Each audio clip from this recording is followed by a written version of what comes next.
I don't typically cover incidents within the aviation industry here on the channel, as it's not usually my style where I can help it. However, in the past 24 hours, well, there's really no other way to put this, but a pretty damning incident report has emerged involving Ethiopian Airlines.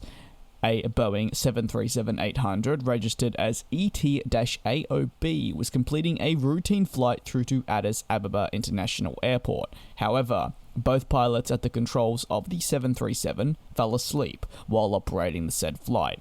It meant that when the pilots fell asleep, the aircraft was cruising at 37,000 feet with the autopilot turned on. It therefore continued at 37,000 feet. And more incredibly, the pilots flew right over their destination airport at that very cruising altitude without realizing. Naturally being asleep, and they were only awoken when a warning noise began and alerted the pilots. Thankfully, they were able to land safely. However, throughout the duration of their sleep, if you will, air traffic controllers did attempt on multiple occasions to reach out to them. However, these attempts to contact said pilots were unsuccessful. An incident report will be linked below by the Aviation Herald for those interested in the specifics, as well as the FlightAware live tracking data, so you can get an even better picture of just what happened with the maps and official data.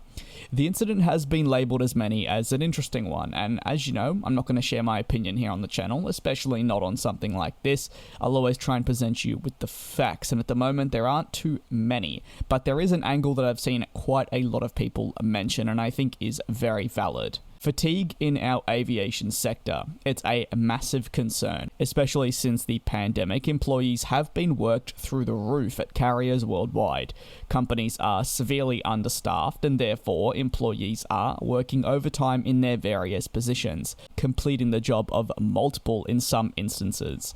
In an industry that is so reliant on safety and completing tasks methodically and correctly, having staff overworked, burnt out, and fatigued is a massive no-no. Fatigue is not a joke in the slightest, and it needs more addressing to prevent incidents like these from taking place, which of course could have ended far worse than they did. A very big thank you to the cabin crew members here on the channel, of course in the most respectful manner possible. If you have any thoughts on fatigue within the aviation industry specifically, and the implications it is having on staff, you can drop it below in the comments. Thank you very much for watching under the circumstances. Do enjoy your upcoming weekend, and I'll see you next time.